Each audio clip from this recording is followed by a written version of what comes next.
یہ حال کو سمجھنے کی کنجی ہے اور اس کے لیے مختلف بیانیوں کا تنقیدی جائزہ لینا لازمی ہے۔ تو خلاصہ یہ ہوا کہ تاریخ صرف واقعات کا مجموعہ نہیں بلکہ یہ جاننے کا عمل ہے کہ ہم چیزوں کو کیسے جانتے ہیں، کون بتا رہا ہے، کیوں بتا رہا ہے، اور یہ کہ ایک سے زیادہ نقطہ نظر ہو سکتے ہیں۔ بالکل درست کہا آپ نے، اور یہ آج کل کے دور میں جہاں معلومات کا سیلاب ہے، یہ سمجھنا بہت ضروری ہے۔ تو ایک آخری سوال ذہن میں آتا ہے۔ جی پوچھیں۔ لوگ تشریحات کے تجزیے پر اتنا زور دیتے ہیں تو یہ سوچنا کہ یہ تنقیدی زاویہ یعنی ہر خبر، ہر پوسٹ، ہر تجزیے کے پیچھے کون ہے، اس کا کیا مقصد ہو سکتا ہے، اس پر سوال اٹھانا، یہ آج کل کے واقعات جو 2012 کے بعد ہوئے ہیں ان کو سمجھنے میں ہماری کیسے مدد کر سکتا ہے؟ یہ بہت اہم سوال ہے۔ میرے خیال میں لو کا یہی پیغام ہے کہ اگر ہم اس تنقیدی نظر کو اپنا لیں، ذرائع پر سوال کریں، مختلف زاویوں کو تلاش کریں، تو شاید ہم آج کی پیچیدہ دنیا کو زیادہ بہتر طور پر سمجھ سکیں۔ یہ صرف تاریخ پڑھنے کے لیے نہیں بلکہ ایک باخبر شہری بننے کے لیے بھی ضروری ہے۔ بالکل، یہ واقعی ایک اہم سبق ہے جو نارمن لو کے اس دباچے سے ملتا ہے۔ خوش آمدید۔ آج ہم پہلی جنگ عظیم کے آغاز کے پیچیدہ اسباب پر ایک تفصیلی گفتگو کر رہے ہیں۔ جی، ہمارے پاس یہ تاریخی تجزیہ موجود ہے اور اس کی روشنی میں ہم سمجھنے کی کوشش کریں گے کہ 1914 میں یورپ اور پوری دنیا اس تباہ کن جنگ تک کیسے پہنچی۔ تو اچھا، شروع کرتے ہیں۔ جنگ کا آغاز تو کافی ڈرامائی تھا۔ 5 اگست 1914 کی رات جرمن فوجیوں نے لیج، بیلجیم پر حملہ کیا۔ جی ہاں، مگر وہاں انہیں غیر متوقع مزاحمت کا سامنا کرنا پڑا۔ یہ جرمنوں کے مشہور وہ شلیفن پلان کے لیے ایک بڑا دھچکا تھا۔ بالکل، وہ پلان جس کا مقصد تھا کہ تیزی سے بیلجیم سے گزر کر فرانس کو شکست دی جائے تاکہ جرمنی پھر مشرق میں روس پر توجہ دے سکے۔ صحیح۔ اور دیکھیں، اس وقت کے یورپ کو سمجھنا بھی ضروری ہے۔ 1914 میں یورپ واقعی دنیا کا مرکز تھا۔ اچھا، جرمنی فوجی اور معاشی طور پر بہت آگے تھا، بالکل، لیکن برطانیہ، فرانس، امریکہ یہ بھی بڑی طاقتیں تھیں اور جاپان بھی ابھر رہا تھا۔ اور سیاسی نظام وہ بھی تو مختلف تھے نا؟ جی بالکل، ایک طرف مغربی یورپ کی جمہوریتیں تو دوسری طرف روس اور آسٹریا ہنگری جیسی مطلق العنان بادشاہتیں تھیں۔ کافی فرق تھا۔ اور وہ سامراجیت کا دور بھی تھا، 1880 کے بعد والا۔ افریقہ کی تقسیم جسے اسکریمبل فار افریقہ کہتے ہیں، اور چین میں یورپی مداخلت۔ ہاں، وہ بھی ایک اہم عنصر تھا۔ یہ توسیع ظاہر ہے بین الاقوامی سطح پر تناؤ بڑھا رہی تھی۔ تو اس سارے ماحول میں یورپ 2 بڑے فوجی کیمپوں میں بٹا ہوا تھا۔ جی ہاں، ٹرپل الائنس یعنی جرمنی، آسٹریا ہنگری اور اٹلی، اور دوسری طرف ٹرپل انٹانٹے، برطانیہ، فرانس اور روس۔ لیکن یہ اتحاد کیا یہ اتنے پکے تھے؟ مجھے یاد آ رہا ہے کہ اٹلی تو جو جرمنی کا اتحادی تھا، جنگ شروع ہونے پر فوراً شامل نہیں ہوا تھا۔ آپ نے بالکل صحیح پکڑا۔ اصل میں یہ اتحاد کاغذ پر تو تھے، لیکن ممالک کے اپنے مفادات زیادہ اہم تھے۔ اٹلی کا غیر جانبدار رہنا اس کی بہترین مثال ہے۔ اچھا۔ مگر ان اتحادوں نے ایک ایسا ماحول ضرور بنا دیا تھا کہ کوئی چھوٹا سا مسئلہ بھی وہ پوری طرح پھیل سکتا تھا۔ اور تناؤ کی وجوہات تو بہت تھیں، جیسے برطانیہ اور جرمنی کے درمیان وہ بحری دوڑ چل رہی تھی۔ جی، بحری طاقت بننے کی دوڑ۔ اور فرانس وہ اپنا علاقہ ایلسز لورین واپس چاہتا تھا جرمنی سے۔ بالکل، جو وہ 1871 میں ہار گیا تھا۔ جرمنی کو بھی گھیرے جانے کا خوف تھا فرانس اور روس سے۔ ان کی وہ ویلتھ پالیٹکس تھی، عالمی پالیسی۔ جی۔ اور بلقان کا علاقہ، وہاں آسٹریا اور روس کی دشمنی تو بہت پرانی تھی۔ ہاں، بلقان تو ہمیشہ سے ایک مسئلہ رہا ہے۔ اور ان سب میں شاید سب سے خطرناک عنصر سربیا کی قوم پرستی تھی۔ وہ آسٹریا ہنگری جیسی کثیر القومی سلطنت کے لیے ایک بڑا خطرہ تھا۔ اچھا۔ تو آسٹریا ہنگری نے 1908 میں بوسنیا پر قبضہ کر لیا، سربیا کو کمزور کرنے کے لیے۔ لیکن اس سے سرب قوم پرست اور بھڑک اٹھے۔ تو جنگ سے پہلے بھی کئی بحران آئے تھے، وہ مراکش والا بحران، آگادیر، پھر بوسنیا، بلقان کی جنگیں، یہ سب تو ٹل گئے تھے۔ جی۔ تو 1914 میں کیا خاص تھا کہ بات جنگ تک پہنچ گئی؟ وہ چنگاری تھی 28 جون 1914 کی، سراجیوو میں آسٹریا کے ولی عہد آرچ ڈیوک فرانس فرڈینینڈ، ان کا قتل۔ ایک سرب قوم پرست نے کیا۔ سراجیوو کا واقعہ۔ آسٹریا ہنگری نے اسے ایک موقع سمجھا کہ سربیا کو سبق سکھایا جائے، اور جرمنی نے انہیں پوری حمایت کی یقین دہانی کرائی، جسے بلینک چیک کہتے ہیں۔ یعنی کھلی چھوٹ دے دی۔ بالکل، کہ جو کرنا ہے کرو، ہم ساتھ ہیں۔ اور پھر تو بس واقعات تیزی سے بگڑتے گئے۔ جی ہاں، آسٹریا نے سربیا کو ایک ناقابل قبول الٹیمیٹم دیا، اور پھر 28 جولائی کو جنگ کا اعلان کر دیا۔ پھر روس بھی میدان میں آ گیا۔ ہاں، روس نے سربیا کی حمایت میں اپنی فوج کو متحرک کرنا شروع کیا۔ جرمنی نے اسے اپنے لیے خطرہ سمجھا۔ تو جرمنی نے پہلے روس پر پھر فرانس پر حملہ کر دیا۔ جی، پہلے روس کے خلاف اعلان جنگ، پھر فرانس کے خلاف، اور جب جرمن فوج شلیفن پلان کے تحت بیلجیم میں داخل ہوئی تو برٹن بھی جنگ میں شامل ہو گیا۔ تو مطلب چند ہفتوں میں ہی پورا یورپ جنگ کی لپیٹ میں آ گیا۔ یہ سب اتنی تیزی سے کیسے ہو گیا؟ آخر اس سب کا ذمہ دار کون تھا؟ اس پر تو آج تک بحث ہوتی ہے۔ جی ہاں، یہ بہت پیچیدہ سوال ہے۔ کیا یہ اتحادوں کا نظام تھا جس نے جنگ کو لازمی بنا دیا؟ یا وہ سامراجی اور معاشی دشمنیاں اصل وجہ تھیں؟ یا پھر بحری دوڑ کا کتنا کردار تھا؟ اور روس کا متحرک ہونا یا جرمنی کا وہ بلینک چیک دینا، یہ کتنے اہم تھے؟ بالکل، اور پھر وہ ایک مشہور لیکن متنازع نظریہ بھی ہے جرمن محرک فرگز فشر کا۔ اچھا، وہ کیا کہتا ہے؟ وہ کہتی ہیں کہ جرمنی نے جان بوجھ کر عالمی طاقت بننے کے لیے یہ جنگ شروع کی تھی۔ اس نظریے نے کافی بحث چھیڑی تھی۔ مطلب جرمنی نے منصوبہ بندی کی تھی؟ ان کے مطابق ہاں۔ کچھ دوسرے مورخین کا خیال ہے کہ جرمنی نے شاید احتیاطی جنگ لڑی کیونکہ انہیں روس کی بڑھتی ہوئی طاقت سے خطرہ محسوس ہو رہا تھا۔ اور فوجی منصوبوں کا کیا کردار تھا؟ جیسے شلیفن پلان، کیا ان کی وجہ سے سفارتکاری کا وقت ہی نہیں بچا؟ یہ بھی ایک بہت اہم نکتہ ہے۔ یہ فوجی منصوبے بہت سخت تھے، ایک بار شروع ہو جائیں تو انہیں روکنا وہ بہت مشکل تھا۔ تو کیا یہ سب صرف غلط فہمیاں تھیں؟ رہنماؤں کی غلطیاں، ایک ٹریجڈی آف مس کیلکولیشن؟ کچھ لوگ ایسا بھی مانتے ہیں، لیکن آج کل زیادہ تر تحقیق وہ ملی جلی ذمہ داری کی طرف اشارہ کرتی ہے۔ خاص طور پر جرمنی، آسٹریا ہنگری اور روس کے فیصلوں پر زور دیا جاتا ہے، جنہوں نے بڑے خطرات مول لیے۔ جی، جنہوں نے اپنے قومی وقار یا شاید اپنی بقا کے لیے بہت بڑے خطرات مول لیے تھے۔ تو خلاصہ یہ ہے کہ پہلی جنگ عظیم کی وجوہات بہت گہری اور کثیر الجہتی تھیں۔ یعنی کوئی ایک وجہ نہیں تھی؟ بالکل نہیں۔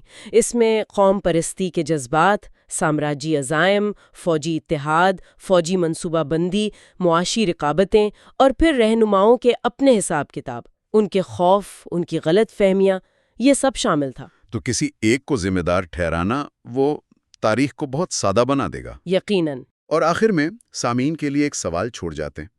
کیا 1914 میں اگر فیصلہ کرنے والے کچھ مختلف فیصلے کرتے تو کیا یہ عالمی تباہی روکی جا سکتی تھی؟ یہ ایک بڑا سوال ہے۔ یا پھر اس وقت کے جو آلات تھے، جو تناؤ تھا، قوم پرستی کی لہر تھی، فوجی تیاریاں تھیں، کیا انہوں نے ایک بڑی جنگ کو تقریباً ناگزیر بنا دیا تھا؟ آج کی نشست میں خوش آمدید۔ ہمارے سامنے پہلی جنگ عظیم، واقعات اور نتائج پر مبنی کچھ اہم ماخذ ہیں۔ آئیے ان میں گہرائی تک جاتے ہیں۔ مقصد یہ سمجھنا ہے کہ آخر اس جنگ میں ہوا کیا تھا، کیا اہم واقعات تھے، کون سے آپ کہہ لیں غیر متوقع موڑ آئے، اور پھر اس کے نتائج کیا نکلیں۔ خاص طور پر یہ کہ جو جنگ کہا جا رہا تھا چند مہینوں میں ختم ہو جائے گی، وہ 4 سال کیسے چل گئی۔ جی بالکل، اور یہ بھی دیکھیں گے کہ اتحادی قوتیں کون تھیں، یعنی برطانیہ، فرانس، روس اور بعد میں اٹلی اور امریکہ بھی آئے، اور دوسری طرف مرکزی طاقتیں تھیں جرمنی، آسٹریا ہنگری، سلطنت عثمانیہ یعنی ترکی اور بلغاریہ، اور یہ کہ شروع میں جو سوچا جا رہا تھا حقیقت اس سے کتنی الگ نکلی۔ تو پہلا سوال یہی آتا ہے کہ 1914 میں سب کو لگ رہا تھا کرسمس تک گھر واپس، ایسا کیوں نہیں ہوا آخر؟ دیکھیں، اس میں جو سب سے اہم بات تھی نا، وہ تھی شلیفن پلان کی ناکامی۔ اچھا؟ جرمنی کا منصوبہ تھا کہ بیلجیم سے گزر کر تیزی سے فرانس کو شکست دے دیں، پیرس پر قبضہ کر لیں، لیکن بیلجیم نے توقع سے زیادہ مزاحمت کی، اور برطانیہ بھی فوراً مدد کو آ گیا۔ تو وہ جو تیزی والا منصوبہ تھا وہ وہیں رک گیا، پیرس بچ گیا، اور مغربی محاذ پر وہ خندقوں والی جنگ شروع ہو گئی جو پھر ختم ہونے کا نام ہی نہیں لے رہی تھی۔ اچھا، تو جنگ مطلب ایک طرح سے وہیں پھنس گئی. وہ جو کہتے ہیں شیروں کی قیادت گدھے کر رہے تھے، کیا وہ اسی جمود کی طرف اشارہ تھا کہ مطلب جرنیل نئی حقیقت کو سمجھ نہیں پائے؟ جی ہاں، مغربی محاذ پر بالکل یہی تھا. خندقیں تھیں، خاردار تاریں، مشین گنیں تھیں، اور توپ خانے کی بمباری اتنی ہوتی تھی کہ اچانک حملے کا تو سوال ہی نہیں تھا. ورڈن اور سوم کی لڑائیاں آپ دیکھیں، لاکھوں لوگ مارے گئے، لیکن محاذ پر کوئی خاص فرق نہیں پڑا، بس جانیں ضائع ہوئیں. یہ تو مغربی محاذ تھا. مشرقی محاذ پر کیا ہو رہا تھا؟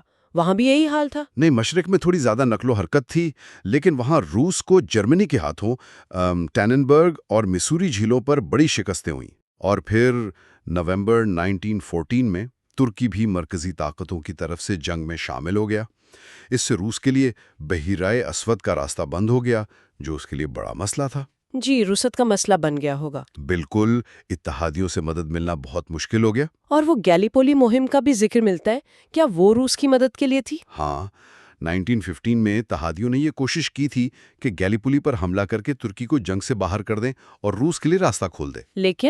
لیکن وہ مہم بری طرح ناکام ہوئی، بلکہ اس کا الٹا اثر یہ ہوا کہ بلغاریہ بھی مرکزی طاقتوں کے ساتھ مل گیا، جس سے اتحادیوں کی پوزیشن اور کمزور ہو گئی. اچھا، اب ذرا سمندر کی بات کریں. کیا وہاں بڑی بحری جنگیں ہوئیں جیسی توقع تھی؟ نہیں، حیرت انگیز طور پر ایسا نہیں ہوا. پوری جنگ میں صرف ایک بڑی بحری جنگ ہوئی، جیٹلینڈ کی لڑائی، مئی 1916 میں. اور اس کا نتیجہ؟ وہ بھی مطلب کوئی واضح فاتح نہیں تھا، غیر فیصلہ کن رہی. سمندر پر اصل کہانی تھی اتحادیوں کی بحری ناکہ بندی کی، جس نے جرمنی کو کمزور کیا، اور دوسری طرف جرمنی کی آبدوزیں یعنی یو بوٹس. اچھا، تو کیا یہ آبدوزیں ہی امریکہ کی جنگ میں آنے کی وجہ بنی؟ جی، بنیادی طور پر یہی ہوا. جرمنی نے جب جنوری 1917 میں غیر محدود آبدوز جنگ شروع کی نا، کہ مطلب کوئی بھی جہاز ہو اسے ڈبو دو، تو اس سے امریکی جہازوں کو بھی خطرہ ہوا.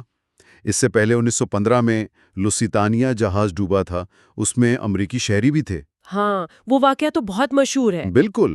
اور پھر وہ زمرمین ٹیلی گرام والا معاملہ بھی سامنے آ گیا، جس میں جرمنی میکسیکو کو اکسا رہا تھا کہ امریکہ پر حملہ کر دو. تو ان سب چیزوں نے مل کر امریکہ کو اپریل 1917 میں جنگ میں شامل ہونے پر مجبور کر دیا. تو پھر آخرکار 1918 میں جنگ ختم کیسے ہوئی؟ دیکھیں، ایک تو دسمبر 1917 میں روس جنگ سے نکل گیا، انقلاب کی وجہ سے. جی. اس سے جرمنی کو موقع ملا کہ وہ اپنی ساری فوج مشرقی محاذ سے ہٹا کر مغربی محاذ پر لے آئے. 1918 کے شروع میں بہار میں جرمنی نے ایک بہت بڑا حملہ کیا، جسے لیڈنڈورف حملہ کہتے ہیں. شروع میں کافی کامیابی ملی، لیکن اتحادی، جن کی کمان اب فرانسیسی مارشل فک کے پاس تھی اور جنہیں تازہ دم امریکی فوجی مل گئے تھے، وہ اس حملے کو روکنے میں کامیاب ہو گئے. اچھا. پھر اگست 1918 میں اتحادیوں نے جوابی کارروائی شروع کی، اور اس بار انہوں نے ٹینکوں کا بڑا مؤثر استعمال کیا. یہ فیصلہ کن ثابت ہوا. یعنی ٹیکنالوجی نے کردار ادا کیا؟ جی ہاں، جرمن فوج پیچھے ہٹنے لگی. ان کے اتحادی بلغاریہ، ترکی، آسٹریا ہنگری ایک ایک کر کے ہمت ہار گئے، اور آخر میں جرمنی کو بھی 11 نومبر 1918 کو جنگ بندی کی درخواست کرنی پڑی. اگر ہم مجموعی طور پر دیکھیں تو مرکزی طاقتوں کی شکست کی کیا وجوہات سمجھ آتی ہیں؟ کئی چیزیں تھیں. ایک تو جیسا ہم نے کہا، شلیفن پلان ناکام ہوا، تو جرمنی کو شروع سے 2 محاذوں پر لڑنا پڑا. جی. پھر اتحادیوں کی بحری ناکہ بندی بہت مؤثر رہی. اس نے جرمنی کی معیشت اور رسد کو بہت نقصان پہنچایا. ٹھیک. پھر امریکہ کا آنا، اس سے افرادی قوت اور وسائل کا پلڑا اتحادیوں کے حق میں جھک گیا. جرمنی کے اپنے اتحادی بھی اتنے مضبوط نہیں تھے، اور آخر میں جرمن فوج اور عوام کا مرال وہ بھی جواب دے گیا. اور اس جنگ کے اثرات وہ کیا تھے؟ اثرات تو بہت ہی زیادہ تھے. ایک تو جانی نقصان، کروڑوں فوجی مارے گئے. وہ کھوئی ہوئی نسل والی بات، اگرچہ تاریخ دان اس پر پوری طرح متفق نہیں ہے. پھر بڑی بڑی سلطنتیں ختم ہو گئی. جرمن، روسی، آسٹریا ہنگری، عثمانی، کئی نئے ملک بن گئے.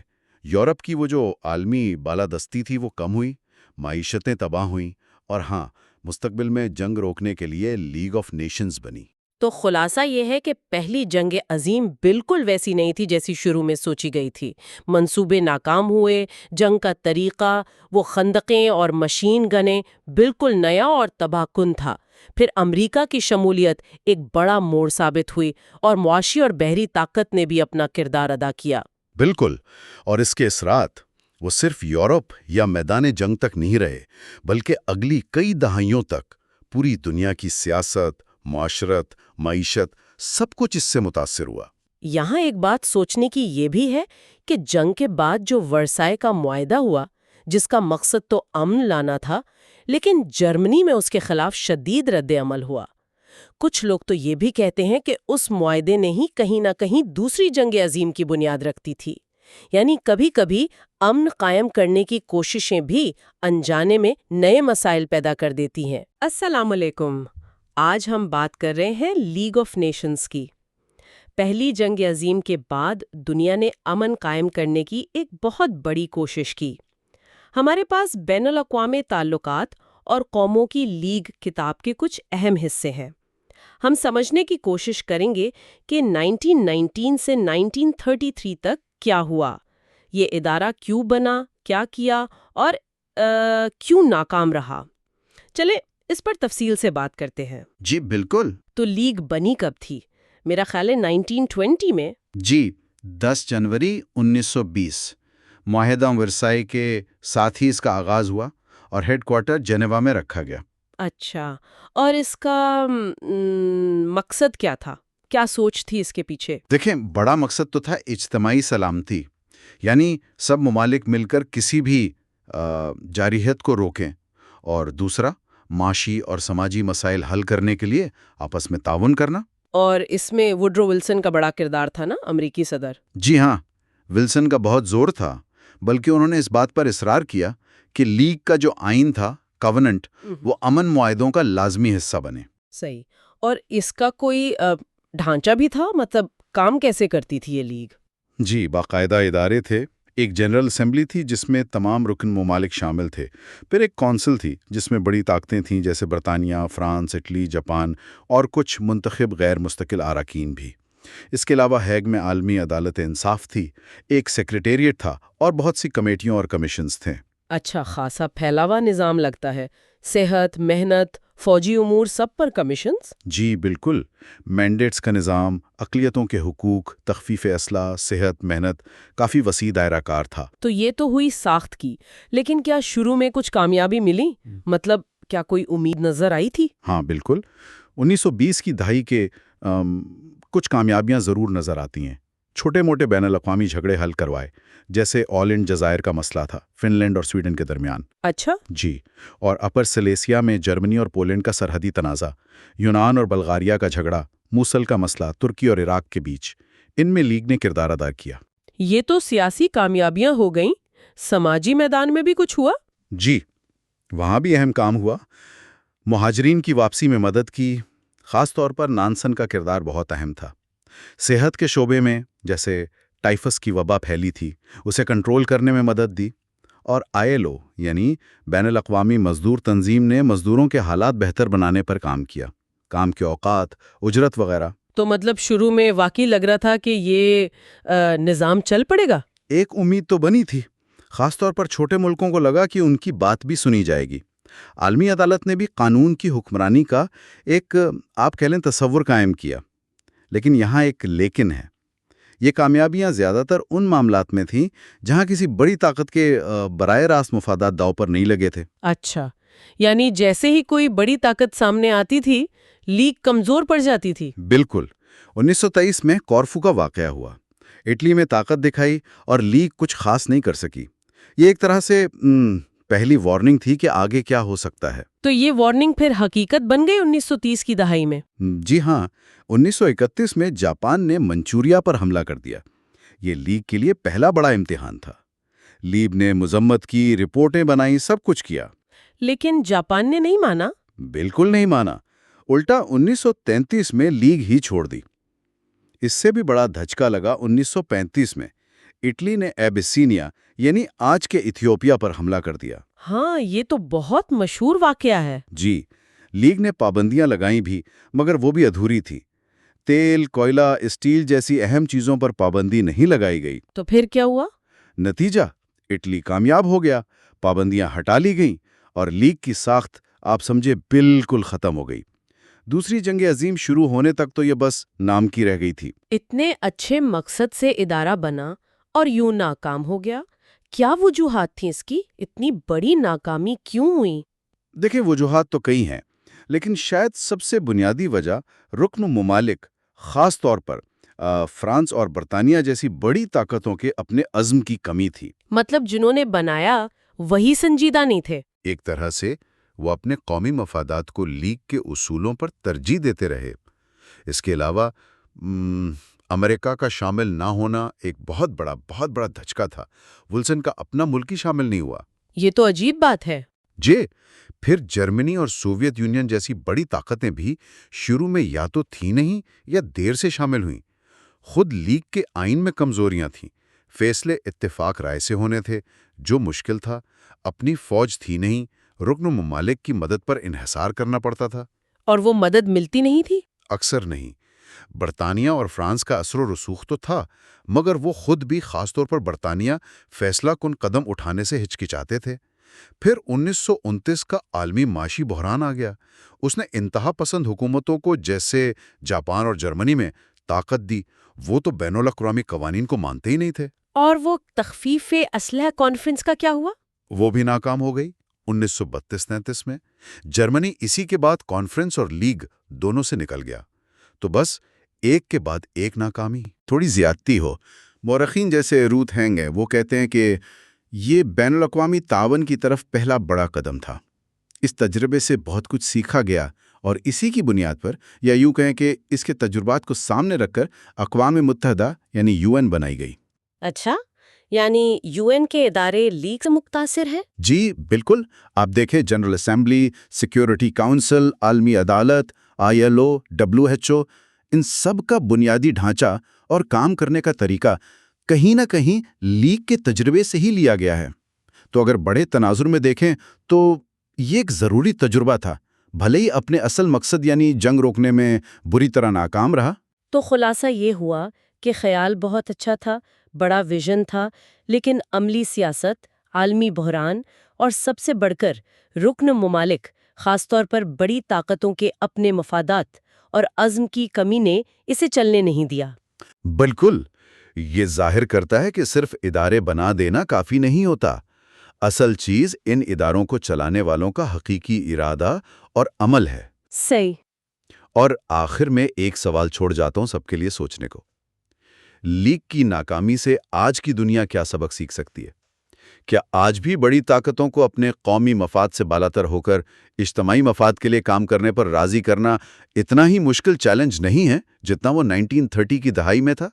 اس پر غور کرنا چاہیے۔ آج ہم 1933 سے 1939 کے ان اہم سالوں پر ایک گہری نظر ڈال رہے ہیں۔ جی ہاں، وہ دور جب دنیا، آپ کہہ سکتی ہیں، آہستہ آہستہ دوسری عالمی جنگ کے بالکل کنارے پر پہنچ گئی۔ بالکل۔ اور ہم آج عالمگیر تصادم 1933-1939 بین الاقوامی تعلقات کے کچھ اقتباسات کو بنیاد بنا کر بات کریں گے۔ مقصد یہ سمجھنا ہے کہ کیسے جاپان، اٹلی اور جرمنی کی طرف سے جو جارحیت ہوئی اور عالمی برادری کا جو رد عمل تھا یا شاید رد عمل کی کمی تھی، ہاں، اس سب نے مل کر جنگ کی فضا کیسے بنائی۔ اور اس میں وہ اقتصادی مسائل اور وہ ہر ملک اپنی فکر میں والی سوچ، اس کا بھی بڑا کردار رہا ہوگا، ہے نا؟ یقیناً۔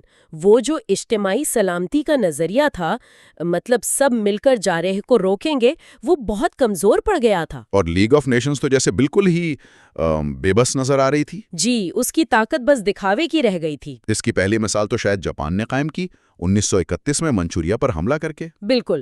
اور لیگ آف نیشنز نے مذمت تو کی، لیکن عملی طور پر کچھ نہیں کیا۔ ذرا یہی بتاتے ہیں کہ یورپ میں بیٹھے ہٹلر اور مسولینی وہ یہ سب دیکھ رہے تھے، غور کر رہے تھے۔ ضرور نوٹ کیا ہوگا، انہیں اندازہ ہو گیا ہوگا کہ عالمی نظام کتنا کمزور ہے۔ جاپان کے اپنے محرکات تھے، تجارت، وسائل کی ضرورت اور شاید چین کی بڑھتی طاقت کا ڈر بھی۔ جی ہاں، اور اس سب کے پیچھے وہ عالمی معاشی بحران، گریٹ ڈپریشن، وہ بھی تو تھا نا؟ صحیح۔ اس نے تو سب ملکوں کو اپنے اندرونی مسائل میں الجھا دیا۔ تو بین الاقوامی معاملات میں کون دخل دیتا؟ پھر لیگ کے پاس اپنی فوج تو تھی نہیں کہ زبردستی کوئی فیصلہ منوا لے۔ تو یہ کمزوری بالکل واضح تھی جب ہٹلر نے یورپ میں اپنے قدم جمانے شروع کیے۔ پہلا بڑا قدم 1935 میں لازمی فوجی بھرتی کا اعلان تھا، جو سیدھا سیدھا معاہدہ ورسائی کی خلاف ورزی تھی۔ بالکل۔ اس پر تھوڑا رد عمل آیا تو صحیح، برطانیہ، فرانس، اٹلی نے مل کر وہ اسٹریسا فرنٹ بنایا۔ ہاں، مگر وہ تو بس کچھ ہی عرصے چلا۔ جی، کیونکہ برطانیہ نے خود ہی جون 1935 میں جرمنی کے ساتھ وہ اینگلو جرمن بحری معاہدہ کر لیا۔ فرانس اور اٹلی کو پوچھے بغیر؟ جی ہاں، اس سے جرمنی کو اپنی نیوی بڑھانے کی اجازت مل گئی، جو پھر ورسائی کی خلاف ورزی تھی، اور اسٹریسا فرنٹ کی تو بنیاد ہی ہل گئی۔ تو اس نے تو ہٹلر کا حوصلہ اور بڑھایا ہوگا۔ یقیناً، اسے لگا کہ معاہدے توڑنا اتنا مشکل کام نہیں ہے۔ اچھا، تو اس صورتحال کا فائدہ پھر مسولینی نے اٹھایا۔ اکتوبر 1935 ابیسینیا پر حملہ۔ جی، موجودہ ایتھوپیا۔ مسولینی اٹلی کو بڑی طاقت بنانا چاہتا تھا، نو آبادیاتی عزائم تھے، اندرونی مسائل سے توجہ بھی ہٹانی تھی۔ اور وہ پرانی شکست کا بدلہ بھی، اڈوا والی۔ ہاں، وہ بھی ایک عنصر تھا۔ لیگ نے پابندیاں تو لگائیں، مگر وہ بہت کمزور تھیں۔ تیل، کوئلہ، ان چیزوں پر پابندی نہیں لگی جن سے جنگ چلتی تھی۔ بالکل۔ تو اس ناکامی کا اثر کیا ہوا؟ اثر بہت گہرا ہوا۔ ایک تو لیگ کی ساکھ بالکل ختم ہو گئی، دوسرا مسولینی مغرب سے مایوس ہو کر ہٹلر کے قریب چلا گیا۔ اچھا، وہ روم برلن ایکسس 1936 میں بنا؟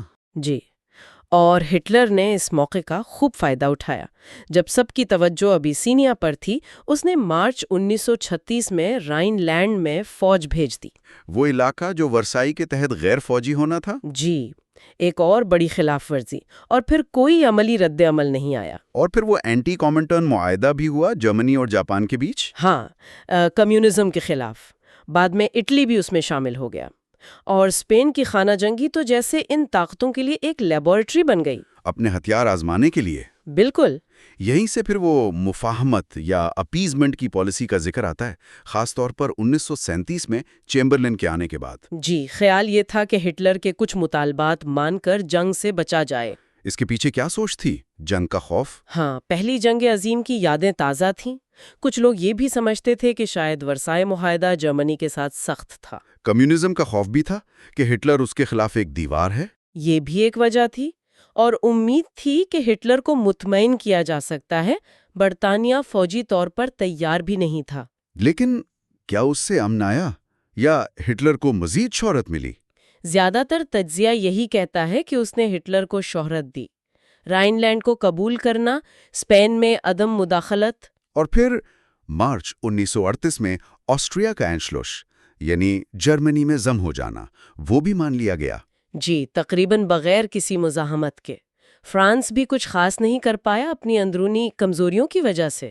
اور پھر آیا میونخ، ستمبر 1938، مفاہمت کی انتہا۔ سوڈیٹن لینڈ کا بحران، چیکوسلوواکیہ کا جرمن آبادی والا علاقہ۔ برطانیہ اور فرانس نے چیکوسلوواکیہ سے پوچھے بغیر وہ علاقہ جرمنی کو دے دیا۔ اور چیمبرلن واپس آ کر کہہ رہے تھے ہمارے وقت کے لیے امن۔ مگر یہ امن تو چند مہینے بھی نہیں چلا۔ بالکل۔ مارچ 1939 میں ہٹلر نے باقی چیکوسلوواکیہ پر بھی قبضہ کر لیا، وعدہ توڑ دیا، اور اس بار غیر جرمن علاقے پر قبضہ کیا۔ یہی اہم بات تھی۔ اس سے صاف ہو گیا کہ ہٹلر کے عزائم محدود نہیں۔ تو یہاں آ کر چیمبرلن کا رویہ بدلا؟ جی، اب انہیں احساس ہوا کہ ہٹلر پر بھروسہ نہیں کیا جا سکتا۔ رویہ سخت ہوا۔ اور پھر آخری پڑاؤ آیا پولینڈ۔ ہٹلر نے ڈانزگ اور پولش کوریڈور کا مطالبہ کیا۔ پولینڈ نے انکار کیا۔ اور اس بار برطانیہ اور فرانس نے پولینڈ کی حمایت کا اعلان کر دیا۔ جی، گارنٹی دے دی۔ لیکن سب سے حیران کن بات ہوئی اگست 1939 میں۔ وہ نازی سوویت معاہدہ، نظریاتی دشمنوں کے بیچ۔ ہاں، عدم جاریت کا معاہدہ، جس میں پولینڈ کو آپس میں بانٹنے کا خفیہ منصوبہ بھی تھا۔ اس نے تو ہٹلر کو پولینڈ پر حملے کے لیے بالکل فری ہینڈ دے دیا۔ سمجھے، ہری جھنڈی دکھا دی۔ 1 سپٹمبر 1939 کو حملہ ہو گیا۔ اور 3 سپٹمبر کو برطانیہ اور فرانس نے جرمنی کے خلاف اعلان جنگ کر دیا۔ جی، یہ اہم ہے کہ انہوں نے جرمنی پر جنگ کا اعلان کیا، نہ کہ جرمنی نے ان پر۔ تو کیا جنگ کو ٹالا جا سکتا تھا؟ یہ سوال تو رہتا ہے۔ بحث تو یہی ہے۔ ہٹلر کے اپنے عزائم تھے، لیبنز راؤم، نسلی جنگ۔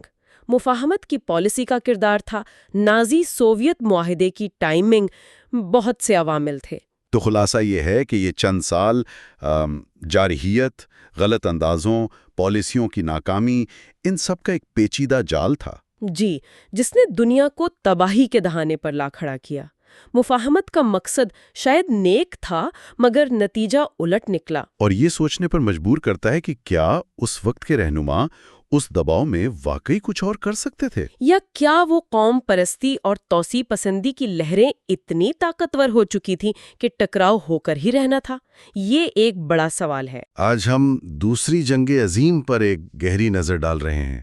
1939 سے 1945 تک کا وہ دور جو ہمارے ذرائع کے باب 6 کا موضوع ہے۔ اور یہ جنگ پہلی عالمی جنگ سے بہت مختلف تھی، ہے نا؟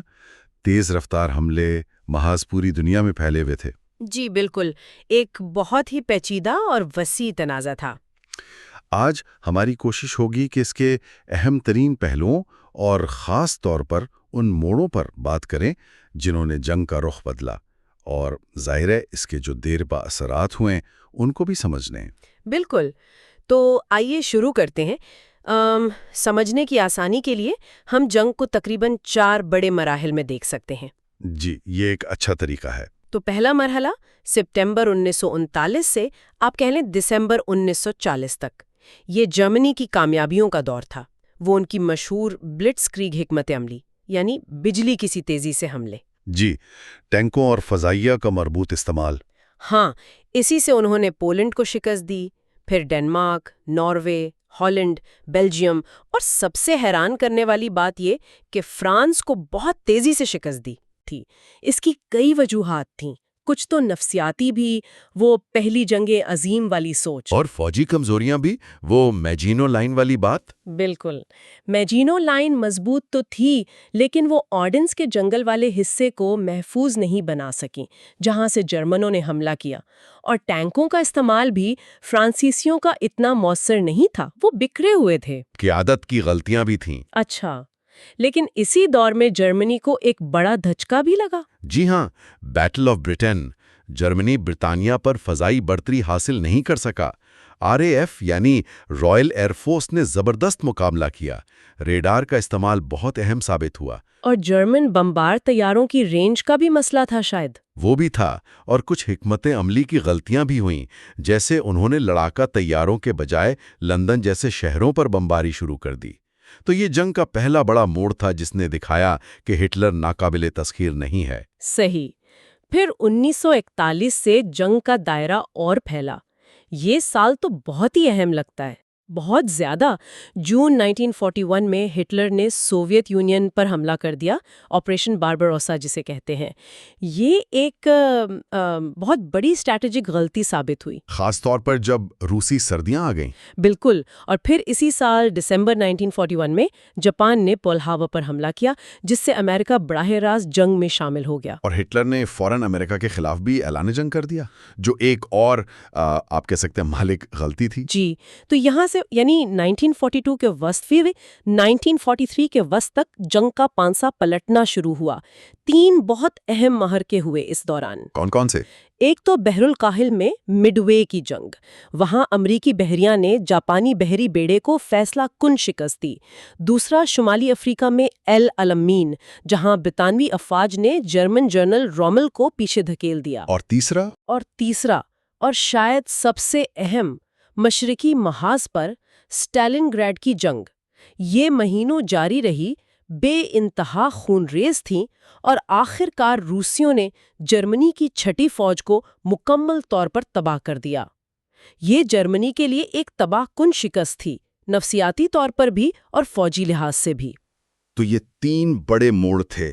اسی دوران سمندروں اور ہوا میں کیا ہو رہا تھا؟ وہاں بھی جنگ بہت شدید تھی۔ بحر اوکیانوس میں جرمن یو بوٹس یعنی آبدوزیں اتحادی جہازوں کے لیے بڑا خطرہ تھیں، لیکن آہستہ آہستہ اتحادیوں نے بہتر ٹیکنالوجی اور حکمت عملی سے ان پر قابو پانا شروع کر دیا۔ یہ برطانیہ تک سامان پہنچانے کے لیے بہت ضروری تھا۔ اور جرمنی پر بمباری؟ جی، اتحادیوں نے خاص طور پر امریکی اور برطانوی فضائیہ نے جرمنی کے شہروں اور صنعتی علاقوں پر بہت شدید بمباری کی۔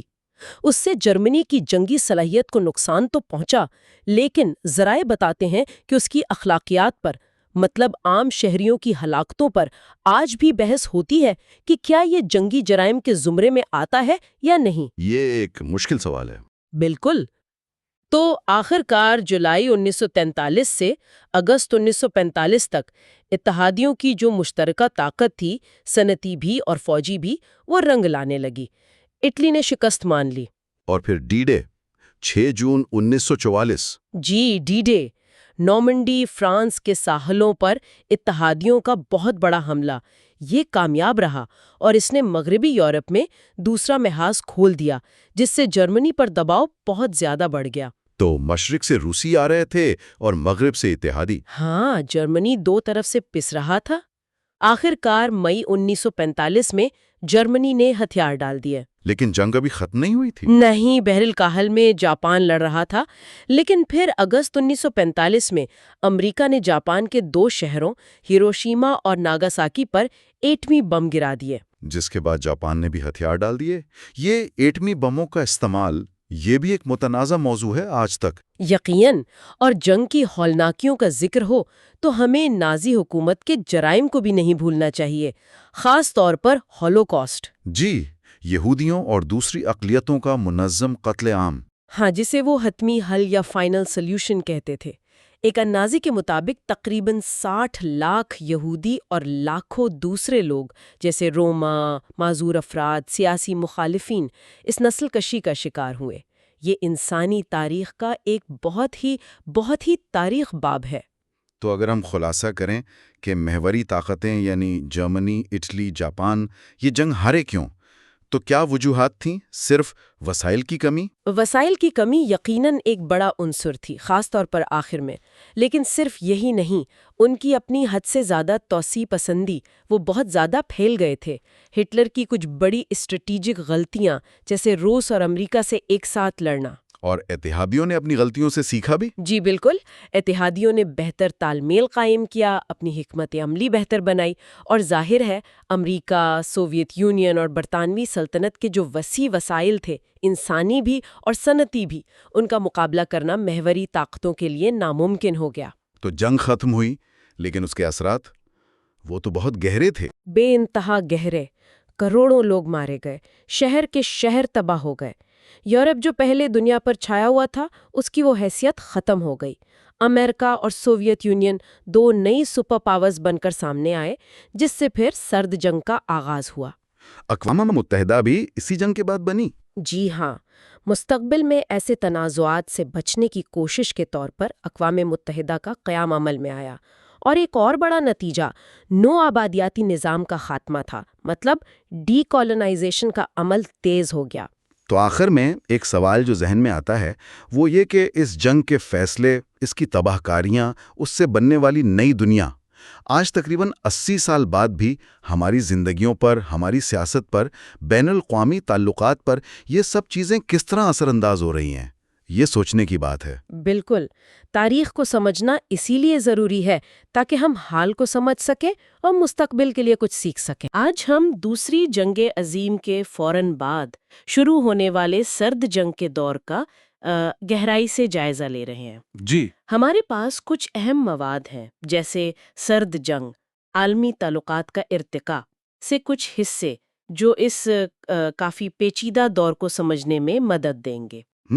یہ وہ وقت تھا جب دنیا 2 بڑی طاقتوں امریکہ اور سوویت یونین کے درمیان ایک نظریاتی اور سیاسی کشمکش میں بڑھ گئی تھی۔ صحیح، بالکل، اور یہ کوئی آپ کہہ لیں براہ راست جنگ تو نہیں تھی، لیکن اس میں پروپیگنڈا تھا، اقتصادی داؤ پیچ تھے، اور عالمی سطح پر عدم تعاون کی ایک جنگ ضرور تھی۔ تو ہم دیکھیں گے کہ یہ کشیدگی کیسے شروع ہوئی، اس کی بنیادی وجوہات کیا تھیں۔ جی ہاں، اور کچھ بہت ہی نازک موڑ جیسے کیوبا کا میزائل بحران۔ ٹھیک، ہمارا مقصد یہی ہے کہ ان ذرائع سے اہم نکات نکال کر اس تاریخی دور کی ایک واضح تصویر سامنے لائیں۔ چلیں شروع کرتے ہیں۔ تو جنگ عظیم دوم ختم ہوتے ہی اتحادیوں یعنی امریکہ، سوویت یونین اور برطانیہ میں اختلافات نظر آنے لگے۔ جی بالکل، اصل وجہ تو نظریاتی تھی۔ ایک طرف کمیونزم تھا، اجتماعی ملکیت اور منصوبہ بند معیشت والا نظام۔ بالکل، اور دوسری طرف سرمایہ داری نظام جو نجی ملکیت اور منافع پر چلتا تھا۔ اور اسی نظریاتی فرق نے پھر دنیا کو دو کیمپوں میں بانٹ دیا۔ ہاں، بہت جلد۔ آپ دیکھیں 1945 سے 48 کے درمیان سوویت یونین نے مشرقی یورپ کے کئی ملکوں پولینڈ، ہنگری وغیرہ کو اپنے حلقۂ اثر میں شامل کر لیا۔ اور 1949 میں چین بھی کمیونسٹ ہو گیا۔ جی، دوسری طرف امریکہ نے مغربی یورپ، جاپان، ترکی جیسے ملکوں کو خاص طور پر معاشی امداد دے کر ایک کمیونسٹ مخالف بلاک بنایا۔ اچھا، تو وہ جو چرچل نے 1946 میں کہا تھا آئرن پردہ، وہ اسی تقسیم کی بات تھی؟ جی ہاں، آئرن کرٹن، یہ یورپ کی عملی تقسیم کو ظاہر کرتا تھا۔ اور پھر امریکہ کا ٹرومن نظریہ آیا، یونان اور ترکی کو کمیونزم سے بچانے کے لیے امداد۔ جی، اور اس کے بعد مارشل پلان، جس کا مقصد مغربی یورپ کی معاشی بحالی تھا، جسے سوویت یونین نے ڈالر امپیریلزم کہا تھا، ہے نا؟ بالکل، ان کا خیال تھا کہ یہ امریکی اثر و رسوخ بڑھانے کا ایک طریقہ ہے۔ تو سوویت جواب کیا تھا؟ انہوں نے کامن فارم بنایا جس کا مقصد مشرقی یورپ پر اپنا کنٹرول مزید مضبوط کرنا تھا۔ پھر 1948 میں چیکوسلوواکیہ میں کمیونسٹ حکومت کا قیام، اور سب سے اہم برلن کی ناکہ بندی۔ برلن بلاکیڈ اور مغربی طاقتوں کی وہ مشہور ایئر لفٹ۔ جی، برلن ایئر لفٹ، وہ بہت کامیاب رہی اور ایک طرح سے مغرب کے عزم کا مظہر تھی۔ اور اسی بحران کے بعد پھر نیٹو بنا۔ بالکل، شمالی اوقیانوس معاہدے کی تنظیم یعنی نیٹو، مغربی ممالک کا دفاعی اتحاد۔ اور اسی دوران جرمنی بھی دو حصوں میں تقسیم ہو گیا، مشرقی اور مغربی جرمنی۔ تو کشیدگی تو مطلب بڑھتی ہی گئی۔ جی، اور پھر 1949 میں وہ اہم واقعہ ہوا، سوویت یونین نے ایٹم بم کا کامیاب تجربہ کر لیا۔ ہاں، اور یہیں سے وہ خطرناک جوہری ہتھیاروں کی دوڑ شروع ہوئی۔ دونوں طاقتوں نے پھر ہائیڈروجن بم بنائے۔ اور پھر ICBMs یعنی بین البراعظمی بیلسٹک میزائل، یہ وہ میزائل تھے جو ایک براعظم سے دوسرے تک مار کر سکتے تھے۔ مطلب خطرہ عالمی سطح پر پہنچ گیا۔ بالکل۔ لیکن کیا یہ کشیدگی ہمیشہ ایک جیسی رہی؟ کیا کبھی کوئی نرمی بھی آئی؟ جی، آئی تھی۔ 1953 میں اسٹالن کی موت کے بعد کچھ وقت کے لیے ماحول تھوڑا بہتر ہوا، جسے تھو یا پگھلاؤ کا دور کہتے ہیں۔ جیسے 1955 کا آسٹریا کا معاہدہ۔ جی، وہ اسی دور کی ایک مثال ہے۔ لیکن یہ سکون زیادہ دیر نہیں رہا۔ جواب میں سوویت یونین اور اس کے اتحادیوں نے اپنا فوجی اتحاد وارسا پیکٹ بنا لیا۔ اچھا۔ پھر 1966 میں ہنگری میں سوویت مداخلت ہوئی اور 1961 میں برلن دیوار تعمیر کر دی گئی، جس نے تقسیم کو اور زیادہ ٹھوس بنا دیا۔ اب آتے ہیں اس لمحے پر جسے شاید سرد جنگ کا سب سے خطرناک موڑ کہا جاتا ہے، 1962 کا کیوبا میزائل بحران۔ جی بالکل۔ فیڈل کاسٹرو کیوبا میں آ چکے تھے، امریکہ مخالف تھے، تو سوویت یونین نے امریکہ کے اتنے قریب کیوبا میں جوہری میزائل کیوں نصب کرنے کا فیصلہ کیا؟ اس کے کئی وجوہات بتائی جاتی ہیں۔ ایک تو یہ کہ امریکہ نے ترکی میں اپنے میزائل نصب کر رکھے تھے جو سوویت یونین کے قریب تھے، یہ اس کا جواب تھا۔ اچھا، بدلہ؟ ایک طرح سے۔ دوسرا، کاسٹرو کی حکومت سے اظہار یکجہتی اور اسے امریکی حملے سے بچانا۔ اور تیسرا، شاید وہ نئے امریکی صدر کینیڈی کو آزمانا بھی چاہتے تھے۔ اور پھر امریکی جاسوس طیاروں نے وہ اڈے دیکھ لیے؟ جی، U-2 طیاروں نے، اور بس دنیا جوہری جنگ کے دہانے پر آ گئی۔ کینیڈی نے فوری طور پر کیوبا کی بحری ناکہ بندی کا اعلان کر دیا۔ یہ تو بہت ہی سنگین صورتحال تھی۔ پھر یہ معاملہ حل کیسے ہوا؟ آخرکار کافی پس پردہ بات چیت کے بعد سوویت رہنما خروشچیف نے میزائل ہٹانے پر رضامندی ظاہر کی۔ لیکن بدلے میں کچھ شرائط ہوں گی؟ ہاں، امریکہ نے عوامی سطح پر وعدہ کیا کہ وہ کیوبا پر حملہ نہیں کرے گا، اور ایک خفیہ معاہدہ بھی ہوا کہ امریکہ ترکی سے اپنے جوپیٹر میزائل ہٹا لے گا۔ تو یہ ایک طرح کی سودے بازی تھی جس نے دنیا کو بچا لیا۔ جی، ایک بہت ہی خطرناک کھیل تھا جو خوش قسمتی سے جنگ پر ختم نہیں ہوا۔ ایک اور دلچسپ بات یہ ہے کہ مورخین اس پوری سر جنگ کی وجوہات پر بھی پوری طرح متفق نہیں، مختلف نظریات ہیں، ہے نا؟ بالکل۔ شروع میں خاص طور پر مغربی مورخین، جنہیں ٹریڈیشنلزم والے کہا جاتا ہے، وہ زیادہ تر ذمہ داری اسٹالن کی توسیع پسندی اور کمیونزم پھیلانے کی خواہش پر ڈالتے تھے۔ ٹھیک ہے۔ پھر بعد میں ریویژنسٹ مورخین آئے، انہوں نے کہا کہ نہیں، امریکی جارحانہ خاص طور پر ان کے اقتصادی عزائم بھی ایک بڑا کردار ادا کر رہے تھے۔ اور آج کل کون سا نظریہ زیادہ مانا جاتا ہے؟ آج کل پوسٹ ریویژنسٹ نظریہ زیادہ عام ہے، جو کہتا ہے کہ یہ معاملہ اتنا سادہ نہیں تھا، دونوں طرف سے غلط فہمیاں تھیں، خوف تھا، موقع پرستی تھی، ذمہ داری کسی ایک فریق پر نہیں ڈالی جا سکتی، یہ ایک پیچیدہ تعامل تھا۔ تو ان تمام ذرائع اور بحث سے جو بات سامنے آتی ہے وہ یہ ہے کہ سر جنگ صرف فوجی طاقت کا کھیل نہیں تھی، یہ نظریات کی جنگ تھی، معیشت کی، نفسیات کی اور جاسوسی کی ایک بہت گہری کشمکش تھی۔ جی بالکل۔ اور کیوبا میزائل بحران جیسے لمحات نے تو واقعی دنیا کو تباہی کے بالکل قریب پہنچا دیا تھا۔ صحیح کہا، اور یہ ہمیں یہ سوچنے پر بھی مجبور کرتا ہے کہ تاریخ کتنی پیچیدہ ہے جب ہم دیکھتے ہیں کہ کیسے ایک عمل جیسے ترکی میں امریکی میزائل دوسرے رد عمل یعنی کیوبا میں سوویت میزائل کو جنم دیتا ہے، اور مورخین بھی اس کی وجوہات پر پوری طرح متفق نہیں۔ تو کیا ہم آج کی دنیا کے بین الاقوامی تنازعات کو سمجھنے کے لیے ماضی کی ان غلط فہمیوں، ان پیچیدہ اسباب و اثرات سے کچھ سبق سیکھ سکتے ہیں؟ یہ ایک اہم سوال ہے جس پر غور کرنا چاہیے۔ اقوام متحدہ، اچھا، یہ وہ ادارہ ہے جو دوسری جنگ عظیم کے بعد بنا تھا۔ مقصد تو یہی تھا کہ دنیا میں امن ہو، جنگیں نہ ہوں۔ جی بالکل۔ آج ہم ذرا اسی تنظیم کو سمجھنے کی کوشش کر رہے ہیں۔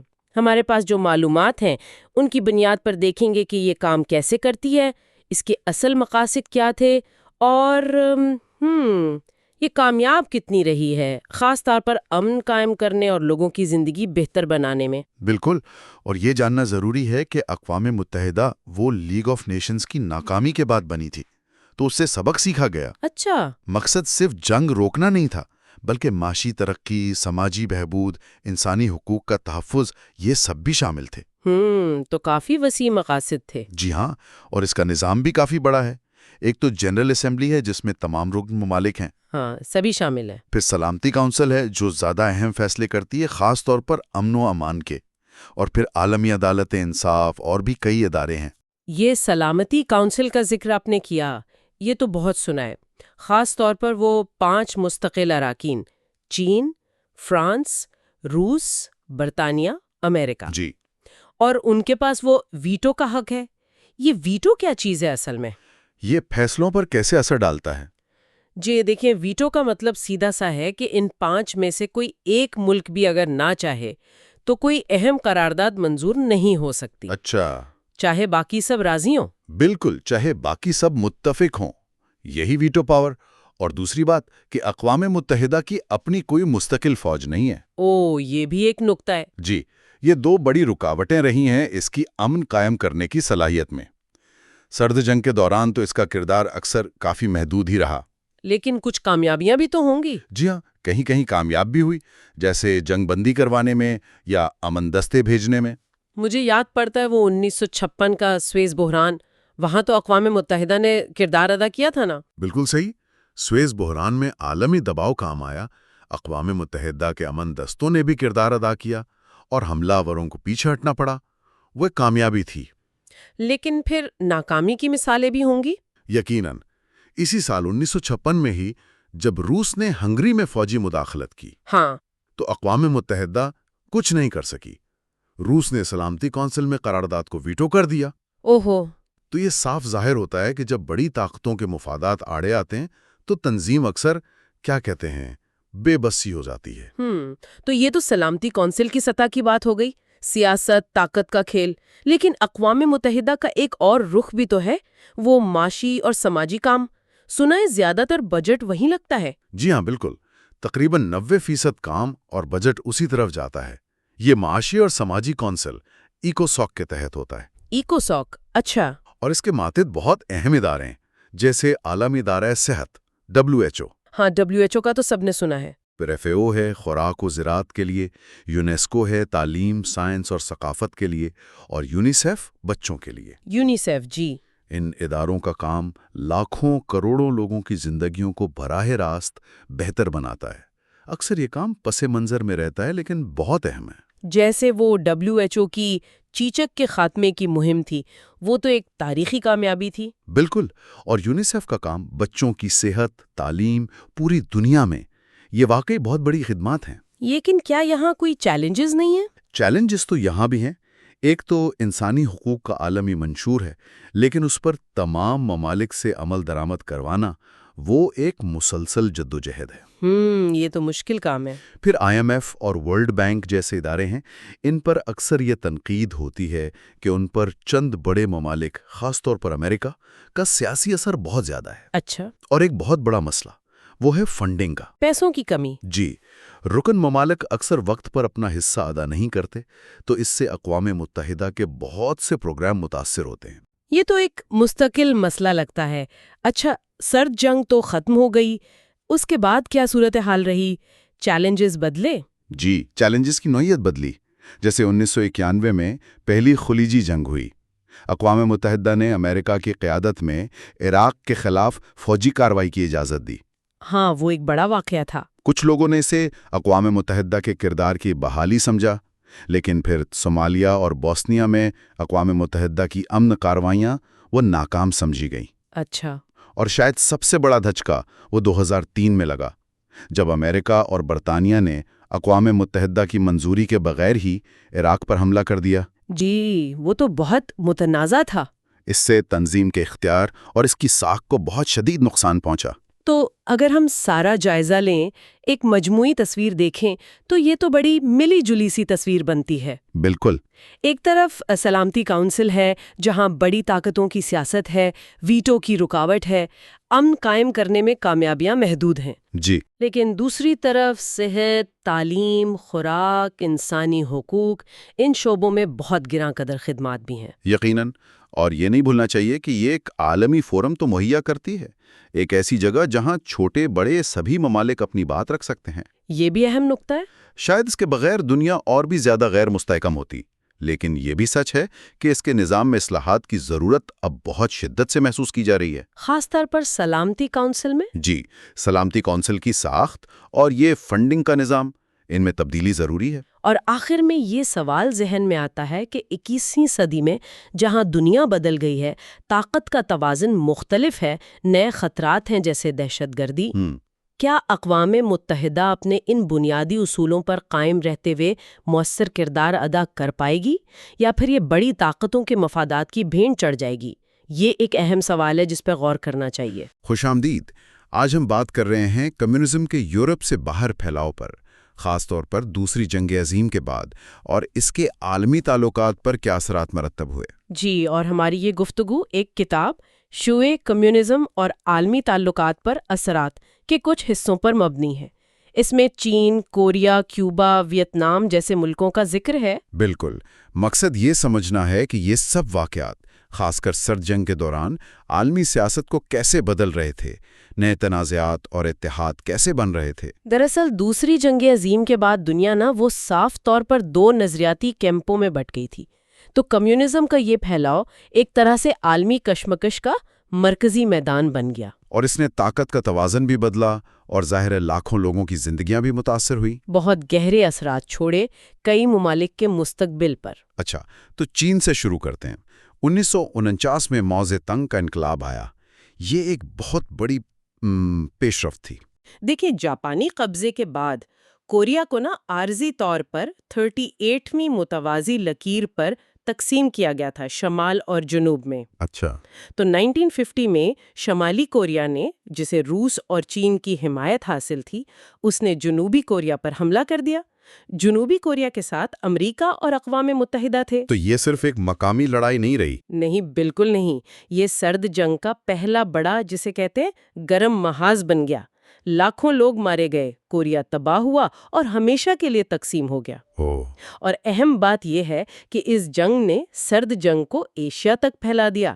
چین ایک عالمی طاقت بن کر سامنے آیا، اور ایک طرح سے پراکسی وارز، یعنی بڑی طاقتوں کی باواسطہ لڑائیوں کا ایک خطرناک ٹرینڈ شروع ہوا، جو پھر دہائیوں تک چلا۔ اچھا، اب ذرا لاطینی امریکہ کا رخ کرتے ہیں۔ کیوبا، 1959 میں فیڈل کاسترو آئے، باتیستا کی حکومت ختم کی۔ کیا وہ شروع سے کمیونسٹ تھے؟ نہیں، شروع میں کاسٹرو کا جھکاؤ قوم پرستی کی طرف زیادہ تھا، لیکن جب انہوں نے نیشنلائزیشن شروع کی، مطلب امریکی کمپنیوں سمیت نجی جائیدادیں قومی تحویل میں لیں، اچھا، تو امریکہ نے سخت مخالفت کی۔ پھر وہ بے آف پگز کا حملہ ہوا جو ناکام رہا۔ ان سب چیزوں نے کاسٹرو کو سوویت یونین کے قریب کر دیا۔ اور پھر آیا 1962 کا کیوبن میسائل بحران، وہ تو بہت ہی خطرناک موڑ تھا۔ جی ہاں، شاید سرد جنگ کا سب سے خطرناک لمحہ۔ دنیا بالکل ایٹمی جنگ کے دھانے پر تھی۔ اس کے بعد سے امریکہ اور کیوبا کے تعلقات پھر کبھی ٹھیک نہیں ہوئے۔ اور کیوبا کافی الگ تھلگ ہو گیا مغربی دنیا میں۔ بالکل۔ اب ویتنام کی طرف آتے ہیں۔ وہاں بھی کہانی کچھ کم پیچیدہ نہیں۔ فرانس سے آزادی ملی، پھر کیا ہوا؟ 1954 میں دین بین فو میں فرانس کی شکست ہوئی، پھر جنیوا معاہدہ ہوا اور ویتنام بھی کوریا کی طرح عارضی طور پر تقسیم ہو گیا، 17ویں متوازی لکیر پر، شمال اور جنوب میں۔ مگر یہ تقسیم بھی مستقل جنگ کا باعث بنی؟ جی، جنوبی ویتنام میں خانہ جنگی شروع ہو گئی۔ شمالی ویتنام چین اور روس کی حمایت یافتہ ویٹ کانگ یعنی NLF اس میں شامل تھی۔ اور امریکہ کیوں کود پڑا اس جنگ میں؟ وہ ڈومینو تھیوری کیا چیز تھی؟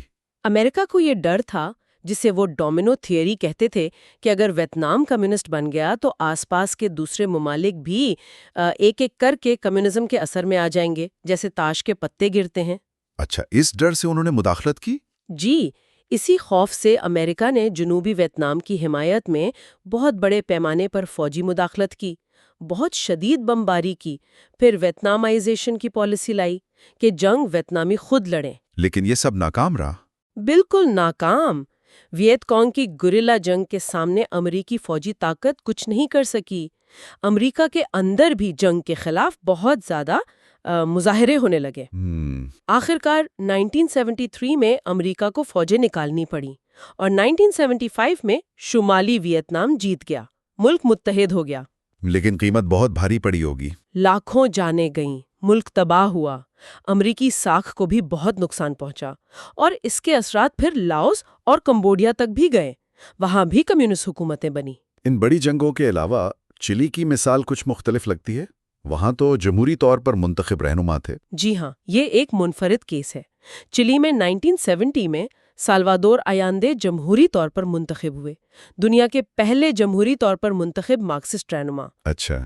انہوں نے اصلاحات کی، جیسے تانبے کی صنعت کو قومیایا، زرعی اصلاحات کی، لیکن اندرونی مخالفت تھی اور ساتھ ہی امریکی مداخلت بھی۔ CIA پر الزام ہے کہ اس نے معیشت کو غیر مستحکم کیا۔ اور نتیجہ 1973 میں فوجی بغاوت نکلا، آیاندے مارے گئے اور جنرل پینوشے کی ایک لمبی آمریت قائم ہو گئی۔ اسی طرح افریقہ میں بھی انگولا اور موزمبیق میں پرتگال سے آزادی کے بعد مارکسسٹ حکومتیں بنی۔ تو یہ سارے تنازعات، یہ مداخلتیں، ایٹمی جنگ کا خوف، کیا انہی چیزوں نے آخرکار دونوں سپر پاورز کو قریب آنے پر، مطلب تعلقات کچھ بہتر کرنے پر مجبور کیا؟ بالکل، خاص طور پر ویتنام کا جو تجربہ تھا امریکہ کے لیے، پھر ایٹمی جنگ کا خطرہ جو حقیقی لگنے لگا تھا، معاشی دباؤ بھی تھا دونوں پر، اور ایک اور اہم بات، چین اور امریکہ کے تعلقات میں ایک ڈراماٹک تبدیلی آئی۔ ان سب نے مل کر 1970s کی دہائی میں دیتانت یعنی تناؤ میں کمی کی فضا بنائی۔ اس دوران کچھ اہم معاہدے بھی ہوئے ہتھیاروں کو کنٹرول کرنے کے لیے؟ جی، جیسے SALT I معاہدہ 1972 میں ایٹمی ہتھیاروں کو محدود کرنے کے لیے۔ پھر 1975 میں ہیلسنکی معاہدہ ہوا، جس میں یورپی سرحدوں اور انسانی حقوق پر بات ہوئی۔ اور پھر گورباچوف کے آنے کے بعد؟ ہاں، میخائیل گورباچوف کے دور میں 1987 میں INF ٹریٹی ہوئی، جس نے درمیانے فاصلے کے میزائل ختم کیے۔ گورباچوف کی اپنی اصلاحات اور پھر افغانستان سے روسی فوجوں کا انخلاء، ان سب نے سرد جنگ کے خاتمے میں بہت اہم کردار ادا کیا۔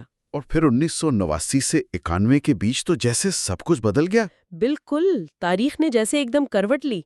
مشرقی یورپ میں ایک کے بعد ایک کمیونسٹ حکومتیں ختم ہوتی گئیں، پولینڈ، ہنگری، پھر دیوارِ برلن گری، مشرقی جرمنی، چیکوسلواکیا۔ جرمنی بھی متحد ہو گیا۔ جی، اور آخر میں دسمبر 1991 میں سوویت یونین خود ہی تحلیل ہو گیا، سرد جنگ ختم ہو گئی۔ تو خلاصہ یہ ہے کہ کمیونزم کے اس عالمی پھیلاؤ نے نظریاتی بنیادوں پر شدید عالمی تنازعات پیدا کیے، پراکسی جنگیں ہوئیں، لاکھوں جانیں گئیں۔ اور امریکہ اور سوویت یونین دونوں کی مداخلتوں نے بہت سے ملکوں کی تاریخ اور ان کے مستقبل پر بہت گہرے اور اکثر منفی اثرات ڈالے۔ سرد جنگ تو ختم ہو گئی، سپر پاور دشمنی بھی، لیکن پھر نئے مسائل سامنے آئے۔ جی، قوم پرستی پر مبنی نئے تنازعات شروع ہو گئے، جیسے سابق یوگوسلاویہ میں ہوا۔ ایٹمی ہتھیاروں کے پھیلاؤ کا خطرہ بڑھ گیا اور جو ممالک کمیونزم سے نکلے تھے انہیں شدید معاشی مشکلات کا سامنا کرنا پڑا۔ ٹھیک ہے، تو آخر میں اپنے سامعین کے لیے ایک سوال چھوڑ جاتے ہیں۔ سرد جنگ کے دوران نظریات کی بنیاد پر جو عالمی طاقتوں کی مداخلتیں تھیں اور آج کل جو عالمی طاقتوں کے اقدامات ہیں، ان میں کیا کوئی مماثلت نظر آتی ہے یا کچھ فرق ہے؟ کیا تاریخ خود کو دہرا رہی ہے یا یہ بالکل نیا دور ہے؟ اچھا، تو آج ہم 1945 کے بعد کے یورپ پر بات کرتے ہیں۔ دوسری جنگ عظیم کے بعد کا وقت، بر اعظم تباہ حال تھا، تعمیر نو کی شدید ضرورت تھی، اور کہیں نہ کہیں ایک متحدہ یورپ کا خواب بھی تھا۔ ہمارے پاس جو اردو الفاظ کا سمندر کے اقتباسات ہیں، ان کی روشنی میں آج ہم دیکھتے ہیں کہ یورپ کیسے تقسیم ہوا، کیسے جڑنے کی کوششیں ہوئیں، کمیونزم کا کیا بنا، اور پھر کیا ہوا۔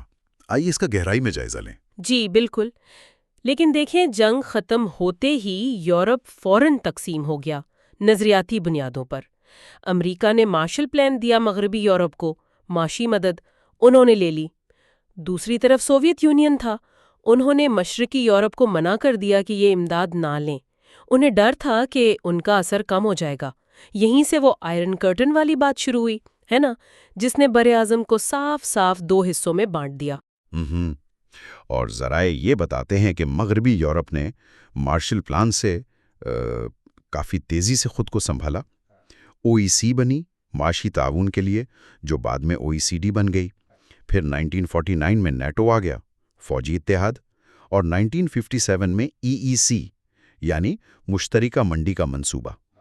اور مغربی جرمنی کی معیشت وہ تو کمال ہی کر گئی۔ ہاں، وہ اقتصادی معجزہ واقعی قابل ذکر تھا۔ لیکن برطانیہ کا معاملہ دلچسپ ہے۔ وہ شروع میں ای ای سی میں نہیں آنا چاہتے تھے، اپنی خود مختاری کا مسئلہ تھا، اور جب انہوں نے کوشش کی 60 کی دہائی میں تو فرانس نے، ڈیگال نے 2 بار ویٹو کر دیا۔ اچھا، صرف خود مختاری کی وجہ سے یا کوئی اور بات تھی؟ شاید دونوں، خود مختاری بھی اور برطانیہ کو ایک ممکنہ معاشی حریف بھی سمجھا جا رہا تھا۔ خیر آخرکار 1973 میں وہ شامل ہو ہی گئے۔ اور مشرقی یورپ، وہاں تو سوویت یونین کا غلبہ تھا، ان کے اپنے منصوبے تھے۔ جی ہاں، سوویت یونین نے بھی اپنے بلاک کو مضبوط کیا۔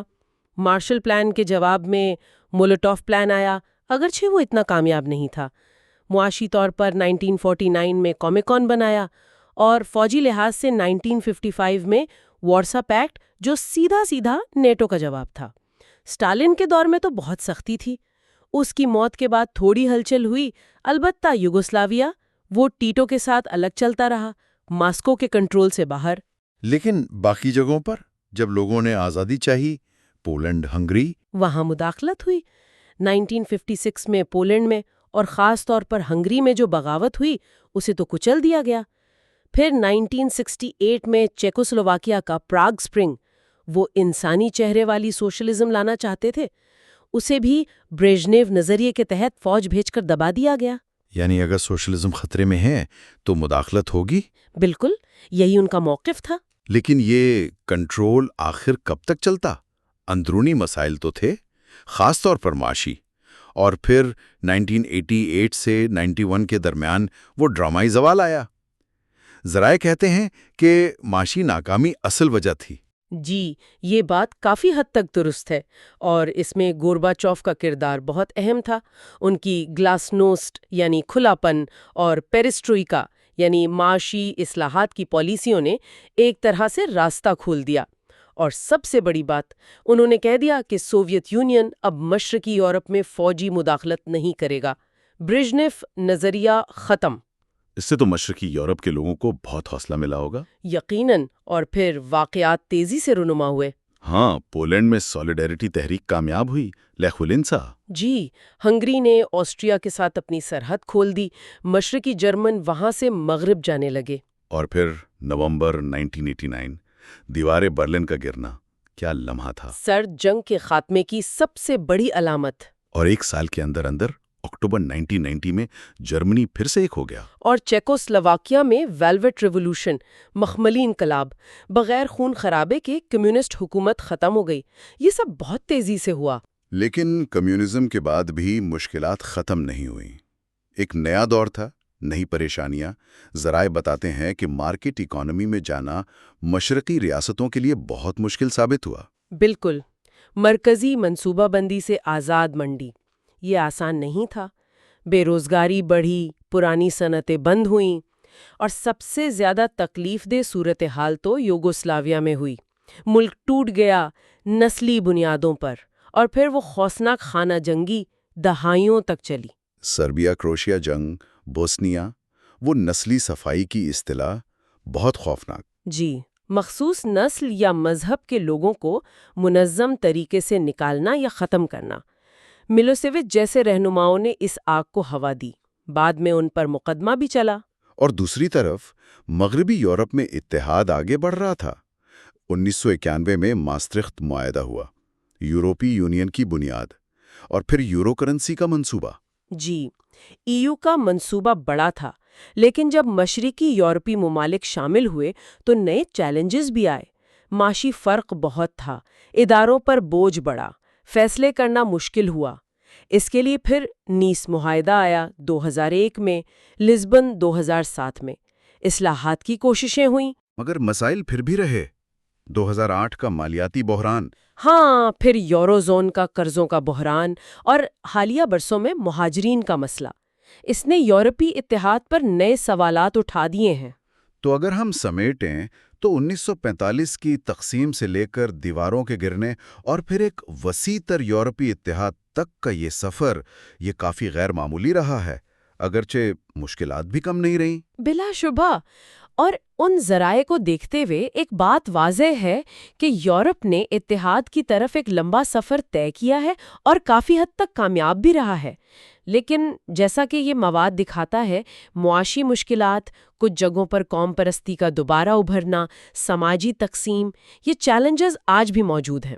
تو غور طلب سوال یہ ہے کہ کیا یورپی اتحاد کا منصوبہ ان مشکلات کے سامنے مزید مضبوط ہوگا، یا پھر ہمیں مستقبل میں نئی دراڑیں نظر آئیں گی؟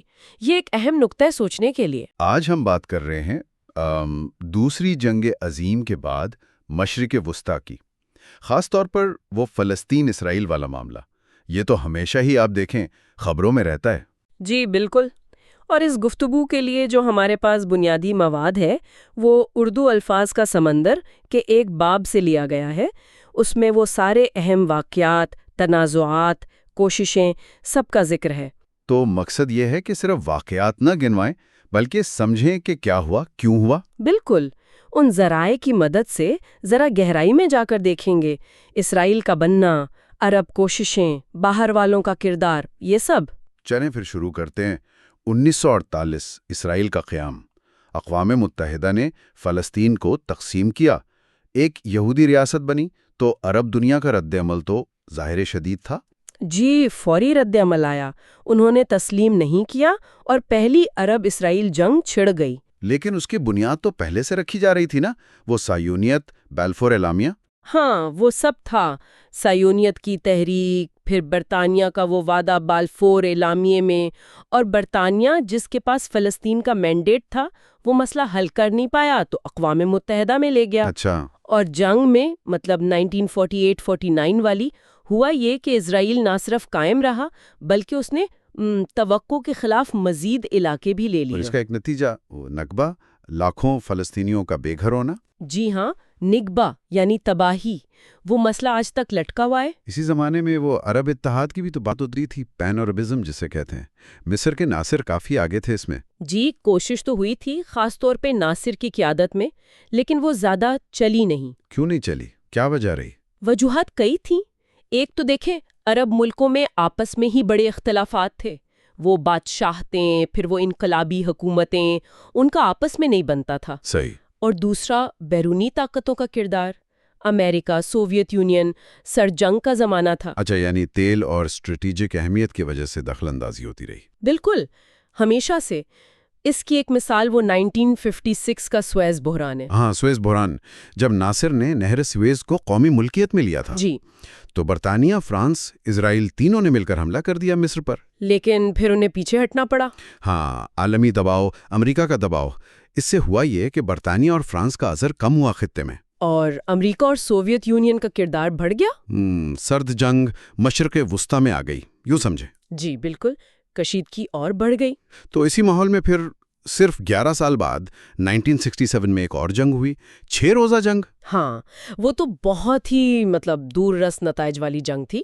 اسرائیل نے ایک طرح سے پیشگی حملہ کیا۔ اور کیا علاقے قبضے میں لیے؟ مصر سے سائنائی اور غزہ، اردن سے مغربی کنارہ جس میں مشرقی یروشلم بھی شامل تھا، اور شام سے گولان کی پہاڑیاں۔ یعنی نقشہ ہی بدل گیا ایک طرح سے۔ بالکل، اور فلسطینی علاقوں پر اسرائیلی قبضہ مزید پکا ہو گیا، تنازع اور الجھ گیا۔ پھر آئی 1973 کی جنگ، یوم کپور جنگ، اس سے کیا فرق پڑا؟ فرق پڑا، اگرچہ آخر میں تو اسرائیل ہی عسکری طور پر غالب رہا، لیکن شروع میں مصر اور شام نے جو کامیابیاں حاصل کیں اس سے وہ اسرائیل کے ناقابل شکست ہونے والا تاثر ٹوٹ گیا۔ اچھا، اور اس نے یوں کہیں سفارت کاری کے لیے کچھ دروازے کھولے۔ اور اسی کا نتیجہ پھر وہ کیمپ ڈیوڈ معاہدہ تھا 1979 میں؟ جی ہاں، مصر اور اسرائیل کے درمیان۔ مصر نے اسرائیل کو تسلیم کیا، بدلے میں سینائی واپس ملا۔ یہ اہم تو تھا، لیکن اس سے مصر باقی عرب دنیا میں اکیلا رہ گیا۔ صحیح۔ پھر ہم کی ایک اور بڑی کوشش ہوئی 90 کی دہائی میں، اوسلو معاہدے۔ جی، اوسلو 1993، اس سے بڑی امیدیں لگی تھیں۔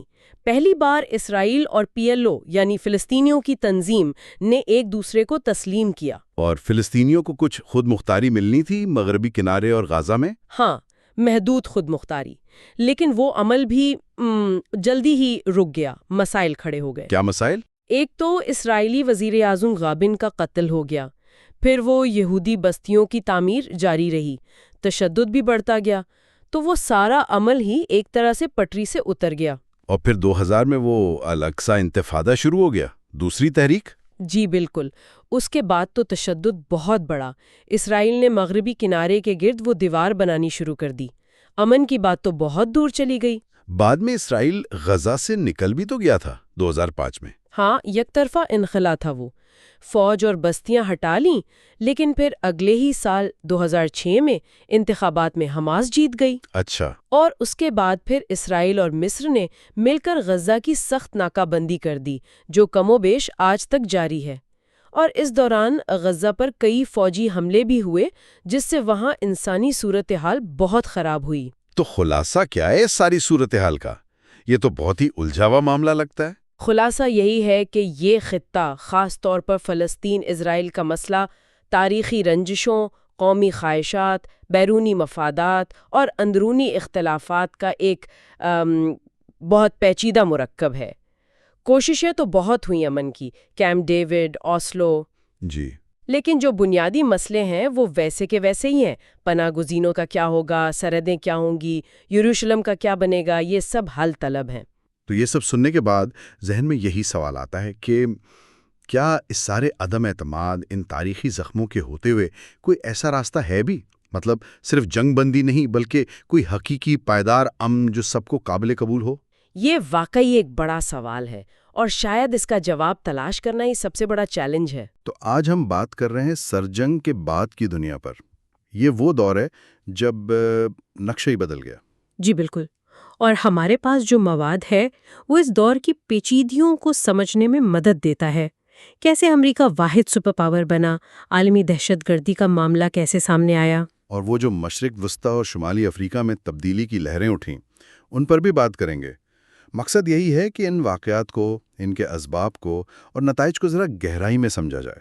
ہاں، اور خاص طور پر یہ دیکھنا کہ وہ جو امیدیں تھیں سرد جنگ کے خاتمے پر، ایک پرامن دنیا کی، ہاں، وہ بڑا پرامید ماحول تھا شروع میں، جی، وہ حقیقت میں کیسے ایک بالکل مختلف، ایک زیادہ پیچیدہ شکل اختیار کر گئیں۔ امریکی پالیسیوں کے اثرات، دہشت گردی کا پھیلاؤ، یہ سب دیکھیں گے۔ اچھا، تو شروع کرتے ہیں 1991 سے۔ سوویت یونین ختم ہوا اور امریکہ، آپ کہہ سکتے ہیں، دنیا کا اکیلا چودھری بن گیا۔ ایک امید تھی، وہ فوکویاما کی تاریخ کا خاتمہ والی بات۔ جی، کہ بس اب لبرل جمہوریت ہی چلے گی۔ بالکل، اور امریکہ نے خود کو پیش کیا کہ جی ہم دنیا کو راستہ دکھائیں گے، امن لائیں گے۔ لیکن حقیقت ذرا مختلف نکلی۔ بہت سے ملک، بہت سے لوگ امریکہ کی اس آپ کہہ لیں عالمی قیادت سے یا اس کے نظریے سے متفق نہیں تھے۔ صحیح۔ مسئلہ یہ تھا کہ امریکہ کی طاقت بہت زیادہ تھی، فوجی، معاشی۔ روایتی طریقوں سے اسے چیلنج کرنا تو ممکن نہیں لگ رہا تھا۔ تو پھر کیا ہوا؟ تو شاید اسی خلا میں کچھ انتہا پسند گروہوں نے یہ محسوس کیا کہ امریکہ اور اس کے اتحادیوں کو نقصان پہنچانے کا، ان پر دباؤ ڈالنے کا ایک مؤثر طریقہ شاید دہشت گردی ہے۔ اچھا، ویسے دہشت گردی تو پہلے بھی ہوتی رہی ہے، کوئی نئی بات تو نہیں تھی۔ وہ انارکسٹ تھے، ای ٹی اے، IRA۔ جی ہاں، لیکن ان کا دائرہ کار عموماً مقامی ہوتا تھا، اپنے علاقے تک محدود۔ 70 کی دہائی سے یہ چیز بدلنا شروع ہوئی، دہشت گردی نے سرحدیں پار کرنا شروع کی۔ اور 80 کی دہائی تک؟ 80 کی دہائی تک یہ واضح ہو گیا تھا کہ امریکہ ایک بڑا ہدف ہے۔ اگر آپ واقعات کو دیکھیں، 1983 بیروت میں امریکی سفارت خانہ، ہاں، وہ بڑا حملہ تھا۔ پھر 88 میں لاکربی طیارہ، 93 میں ورلڈ ٹریڈ سینٹر پر پہلا حملہ، پھر 1998 میں کینیا تنزانیہ کے سفارت خانے، 2000 میں یمن میں USS کول۔ یعنی یہ ایک پیٹرن بن رہا تھا۔ بالکل، یہ بتدریج شدت بڑھ رہی تھی۔ 11 ستمبر کوئی آسمان سے نہیں ٹپکا تھا، وہ ایک طرح سے اس سلسلے کا کلائمیکس تھا۔ اور پھر آیا 11 ستمبر 2001، نیو یارک میں ورلڈ ٹریڈ سینٹر مکمل طور پر تباہ، الزام القاعدہ اور اسامہ بن لادن پر۔ جی، اور صدر بش نے دہشت گردی کے خلاف جنگ کا اعلان کر دیا۔ فوری ہدف افغانستان، طالبان حکومت کا خاتمہ، بن لادن کی گرفتاری۔ اور بعد میں وہ شیطان کا محور والی بات بھی آئی، عراق، ایران، شمالی کوریا۔ ہاں، تو افغانستان میں تو طالبان حکومت جلدی گر گئی اکتوبر 2001 میں، جی، اور عراق میں صدام حسین کی حکومت بھی اپریل مئی 2003 تک ختم ہو گئی۔ فوجی کارروائی بہت تیز تھی۔ لیکن اس کے بعد کیا امن قائم ہو گیا؟ نہیں، وہیں تو اصل مسئلہ شروع ہوا۔ دونوں ملکوں میں استحکام لانا، نئی حکومتیں بنانا، امن بحال کرنا، یہ بے حد مشکل ثابت ہوا۔ افغانستان میں طالبان واپس منظم ہو گئے۔ بالکل، اور عراق میں تو ایک لمبی خون ریز مزاحمت شروع ہو گئی جس نے حالات کو مزید بگاڑ دیا۔ یہاں کچھ ذرائع امریکی پالیسیوں پر بھی سوال اٹھاتے ہیں، جیسے نکولس گائٹ ہیں، ولیم بلوم، نوم چومسکی۔ جی، ان کا موقف ہے کہ امریکی خارجہ پالیسی خود مسائل کی جڑ رہی ہے، کہیں بہت زیادہ مداخلت، کہیں بالکل عدم مداخلت، جیسے روانڈا میں۔ اقوام متحدہ کو نظر انداز کرنا۔ ہاں، ان کا کہنا ہے کہ ان پالیسیوں نے دنیا بھر میں امریکہ مخالف جذبات کو ہوا دی، جس سے دہشت گردی کو پھلنے پھولنے کا موقع ملا۔ کچھ نے تو یہ بھی کہا کہ دہشت گردی کے خلاف جنگ کو امریکہ اپنی شاہی حکمت عملی، یعنی اپنا اثر و رسوخ بڑھانے کے لیے استعمال کر رہا تھا۔ یہ ایک بہت متنازع نکتہ ہے، یعنی کیا یہ پالیسیاں غیر ارادی طور پر انہی مسائل کو بڑھا رہی تھیں جنہیں وہ حل کرنا چاہتی تھیں، یا مقصد کچھ اور تھا؟ یہ بحث طلب ہے۔ افریقہ میں پھیل گئی، ٹیونس، مصر، لیبیا، یمن، کئی دہائیوں پرانی حکومتیں گر گئیں۔ دوسرے ملکوں میں بھی اصلاحات کے مطالبات زور پکڑ گئے۔ بالکل، یہ ایک اندرونی رد عمل تھا عوام کی طرف سے۔ اس نے خطے کی سیاست کو آپ کہہ لیں ہمیشہ کے لیے بدل دیا۔ تو خلاصہ یہ ہوا کہ سرد جنگ کے بعد جس امن اور جمہوریت کی امید تھی، وہ امید کافی حد تک پوری نہیں ہوئی۔ دنیا نئے تنازعات، دہشت گردی اور جنگوں میں الجھ گئی۔ اور یہ سوال پیدا ہوتا ہے کہ کیا استحکام لانے کی کوششیں خود عدم استحکام کا باعث بن گئی؟ کیا پالیسیوں کے غیر ارادی نتائج اتنے شدید تھے؟ بالکل، اور ان واقعات کا اثر آج بھی دنیا پر، طاقت کے توازن پر اور خطے کی سیاست پر بہت گہرا ہے۔ یہ وہ سوالات ہیں جن پر ہمیں غور کرتے رہنا چاہیے۔